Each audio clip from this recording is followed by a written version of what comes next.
माता की, भारत माता की।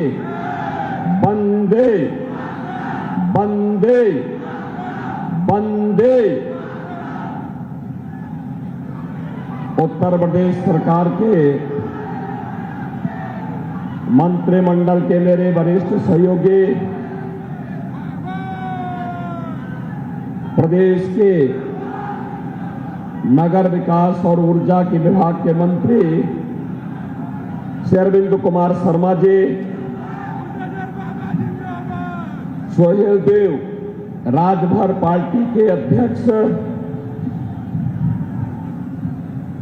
और प्रदेश सरकार में मंत्री श्री ओम प्रकाश राजभर जी, प्रदेश सरकार के मंत्री श्री दारा सिंह चौहान जी, माननीय सांसद आजमगढ़ और भोजपुरी के सुपरस्टार श्री दिनेश लाल यादव निरोवा जी, विधान परिषद के सदस्य यशवंत सिंह जी, विक्रांत सिंह जी, माननीय विधायक श्री रामविलास चौहान जी, भारतीय जनता पार्टी के क्षेत्रीय अध्यक्ष श्री सहजानंद राय जी और हमारे लोकप्रिय प्रत्याशी डॉक्टर अरविंद राजभर जी,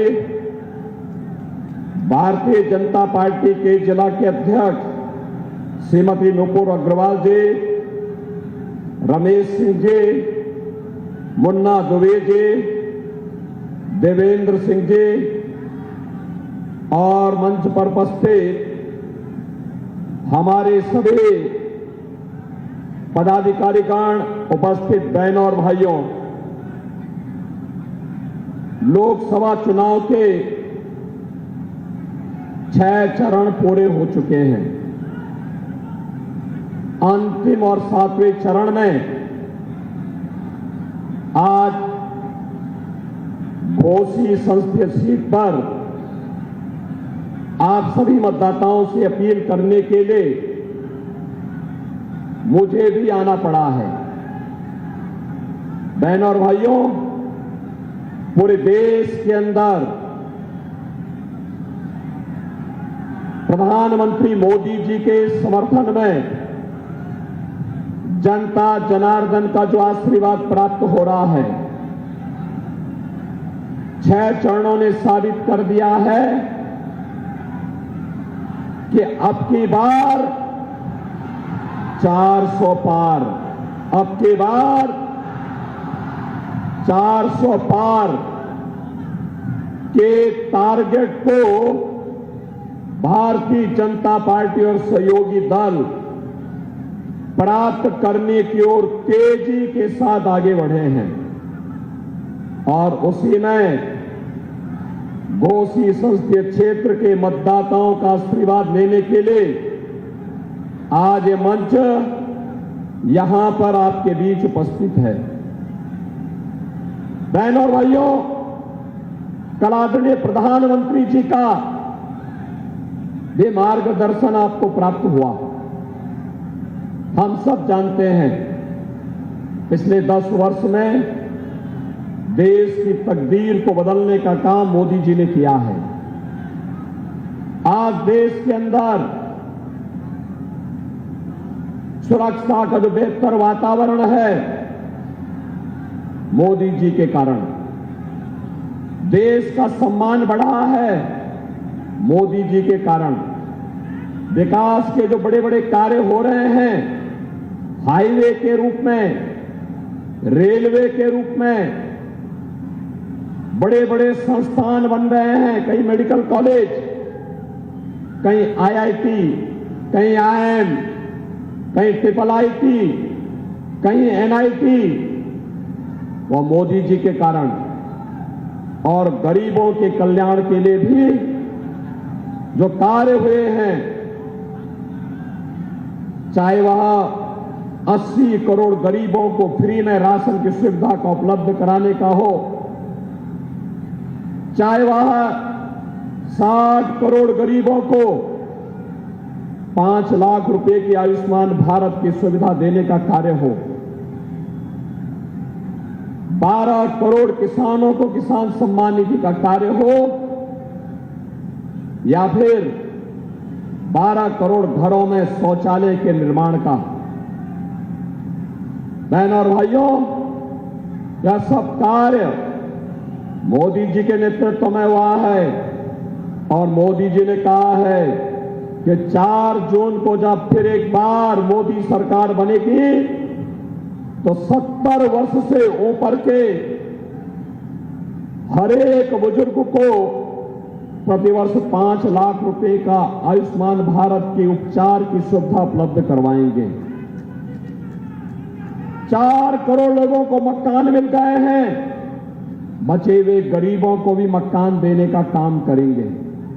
बहनों और भाइयों, एक तरफ भारतीय जनता पार्टी मोदी जी के नेतृत्व में गांव के लिए, गरीब के लिए, दलित के लिए, पिछड़ों के लिए, किसानों के लिए, युवाओं के लिए, महिलाओं के लिए नए नए कार्यक्रम किए हैं, उनको लेकर के आए हैं। और दूसरी ओर कांग्रेस और समाजवादी पार्टी का इंडी गठबंधन है। बहनों और भाइयों, जिसकी सोच ही नकारात्मक है, जो भगवान राम का भी विरोध करते हैं और भारत का भी विरोध करते हैं, दलितों का भी विरोध करते हैं, पिछड़ों के हकों में डकैती डालते हैं। बहनों और भाइयों, इनकी घोषणा पत्र को अगर आप देखेंगे तो इनका घोषणा पत्र लगता है जैसे कोई मुस्लिम लीग का घोषणा पत्र हो। और इसीलिए आज मैं आपके बीच आया हूं।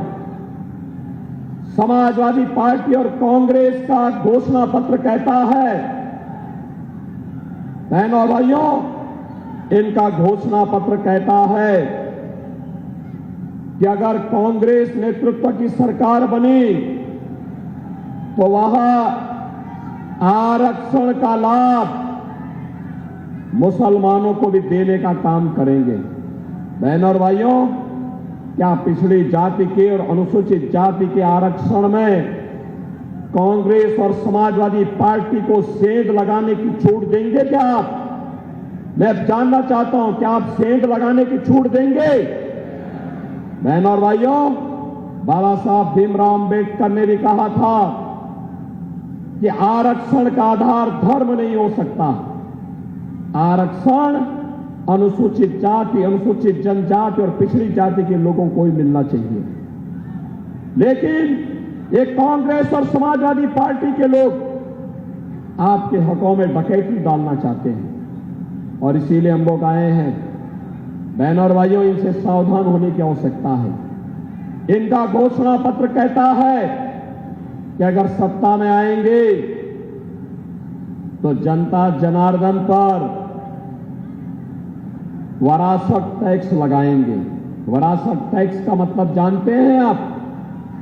वरासत टैक्स का मतलब आपके बाप दादों ने, पूर्वजों ने कोई संपत्ति बनाई है, आपको मिली है, तो कांग्रेस की सरकार आने पर, समाजवादी पार्टी की सरकार आने पर इनके द्वारा उस संपत्ति को आधा ले लिया जाएगा और आधा लेकर के उसे रोहिंग्या को, पाकिस्तानियों को, बांग्लादेशियों को बांटने का काम होगा। बहनों और भाइयों, क्या आप इसको स्वीकार करेंगे? अपनी प्रॉपर्टी पर डकैती डालने की छूट दिलवाएंगे क्या? और तीसरी बात क्या कहते हैं कि सत्ता में आए तो पर्सनल कानून लागू करेंगे। पर्सनल कानून का मतलब आप जानते हैं? पर्सनल कानून का मतलब तालिबानी शासन। बेटी स्कूल नहीं जा पाएगी, महिलाएं बाजार नहीं जा पाएंगी, 3 तलाक की कुप्रथा को ये फिर से चालू करवाएंगे, बुर्के के अंदर महिलाओं को दुबक के रहना पड़ेगा।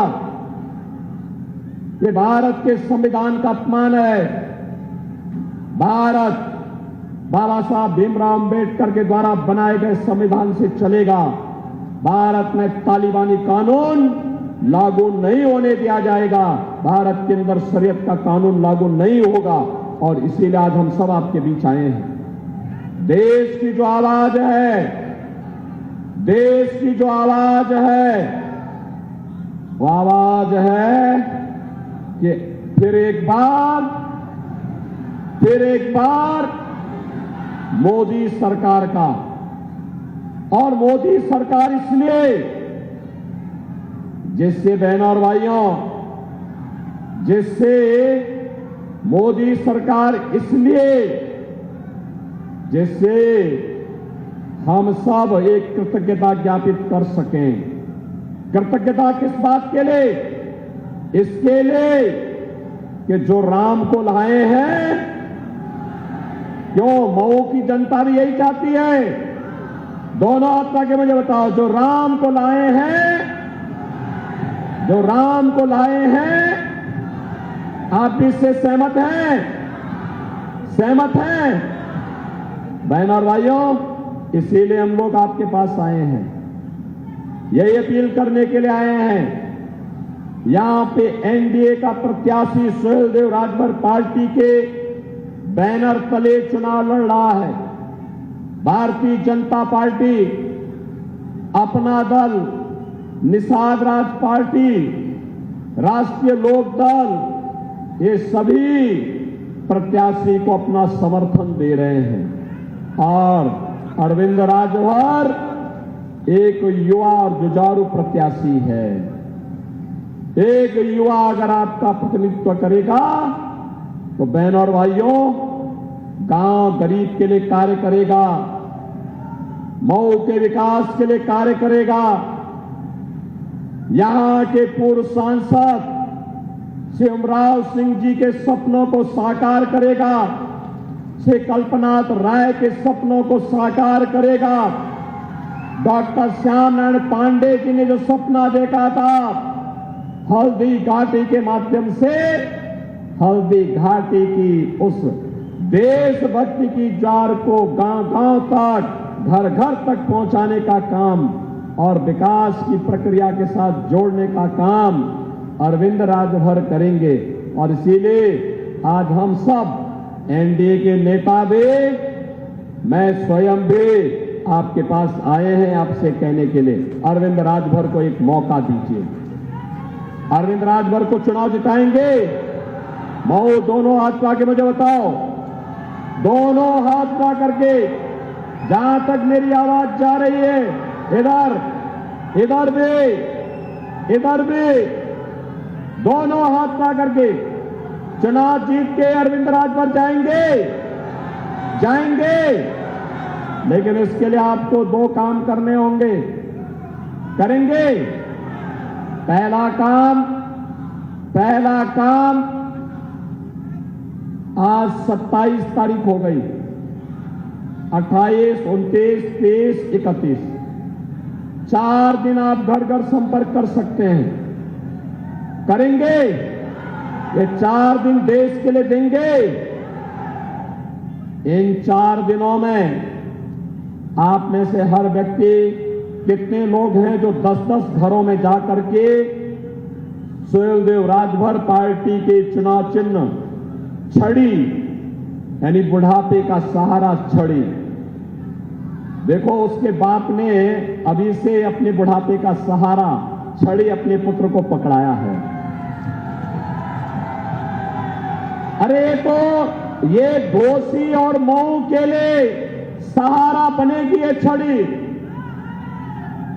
एनडीए की सहारा है छड़ी, और इसीलिए इस छड़ी को आपको भी विकास का सहारा बनाना है। बनाएंगे? इसके लिए आप में से हर व्यक्ति प्रतिदिन कल से लेकर के 31 मई तक घर घर जाना है। जाएंगे? 10-10 घर में जाकर के 4 दिनों में 40 घर, और पहली जून को उन 40 घरों में लगभग 150 से 200 मतदाता होंगे। उन मतदाताओं को मतदान कराना है। कराएंगे। एनडीए के प्रत्याशी अरविंद राजभर को भारी बहुमत से विजयी बनाएंगे। अरे दोनों हाथ लाके बोलो भाई, क्या सब मऊ के अंदर आज भी आप भयभीत हो रहे हैं क्या? मऊ के दंगों की तरह भयभीत हो रहे हैं क्या आज भी? अरे माफिया सब मिट्टी में मिल गए, अब माफिया कुछ नहीं बचा यहां। मैं केवल आपसे कहने के लिए आया हूं, अब तो आपको उछल कूद करके चिता यहां से भेजना चाहिए। भेजेंगे। दोनों हाथ के मुझे बताओ, आवाज इतनी आनी चाहिए। देखो, मैं 200 सभा करने के बाद मेरी आवाज जितनी तेज है आपकी उससे भी आती है। हाँ, मुझे बताओ, अरविंद राजभर भारी बहुमत से विजयी बनकर के जाएंगे। छड़ी चुनाव चिन्ह पर घोसी से एनडीए के प्रत्याशी को विजयी बना के भेजेंगे। लेकिन इसके लिए 2 शर्तें आपके सामने, करेंगे इसके अनुसार कार्य तो फिर मेरे साथ बोलेंगे, भारत माता की,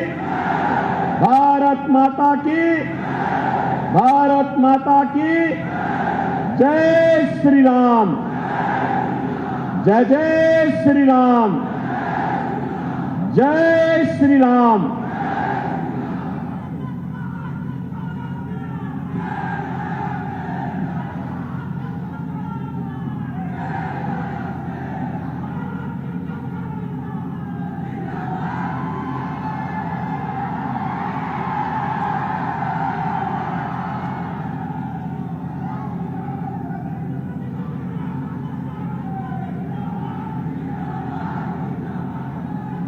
बहुत बहुत आभार माननीय मुख्यमंत्री जी। आप पहली बार मऊ जनपद के इस विधानसभा मोहम्मदाबाद की सिंह